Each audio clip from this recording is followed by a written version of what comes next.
For more on this, let's bring in Shahari. He is the Executive Director of the Northeast region of Stand With Us. Shahar, thank you for being with us. Pleasure.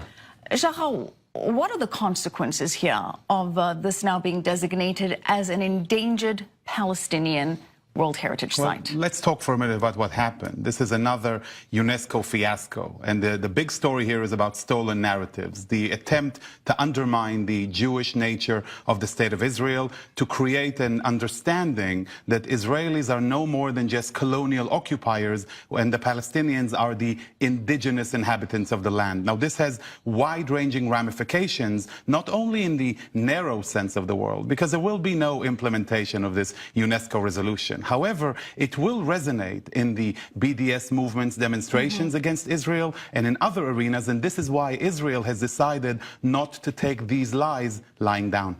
Well, Shahar, given that this site, the forefathers and foremothers of Judaism, of Israel, are believed to be buried here, so how can it be justified that there are no Jewish links? At the very least, why would it not be designated as some kind of a joint World Heritage Site? Absolutely, Michelle. This is an insult to archaeologists, to historians. This is an insult to Jewish memory. This is an insult to the truth. And here is the big question. This goes far beyond the Israeli-Palestinian issue. UNESCO is a specialized agency of the UN that's funded by public funds, by taxpayer funds. Now, its mission statement on their websites clearly states building bridges for peace and dialogue. And look at this deed, and not only this resolution, not only does it stray away from their mission, it undermines their vocation, and there has to be consequences for their deeds. And if we do not defund the agency or give the message that there has to be a profound significance to what happened today,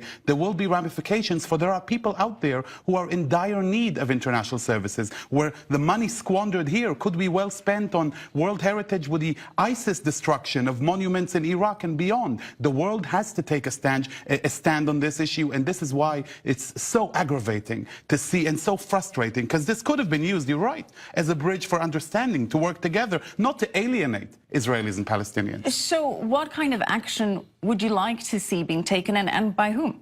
Well, UNESCO has been able to go down this slippery slope since 2011 with impunity. That must end. There has to be a clear message sent by the United Nations, by the international community, that in this current form, UNESCO can no longer exist. It has to cease and desist from these actions. Otherwise, UNESCO will have to be either completely null and void or reformed to the core, so that it can no longer be the playground for extremists. Well, keeping in mind, I mean, if you look at some of the countries that are members there, you've got Cuba, which is an oppressive regime. You've got Zimbabwe, which is also a power-grabbing, oppressive government. And here you have these countries making these kind of decisions. So given this, and given the broader picture that this is not the first incident against Israel, how does this paint the legitimacy of the United Nations as a whole? Do you think it discredits it? Discredit would be a problematic word to use, since I don't think UNESCO has any credibility left that needs to be discredited. It's completely but the eradicated. United Nations as a whole, this is an incredible, this disparages the notion of creating an international community, and that's why I repeat the point of this UNESCO fiasco brings about a larger question of what to do in an international system where dictatorships like Zimbabwe and Cuba dictate the agenda on such important issues and hijack it from people who are truly, truly, truly in need. Right. It's a very questionable use of funds, to your point. Shahari, thank you so much. Always a pleasure, Michelle. Thank you.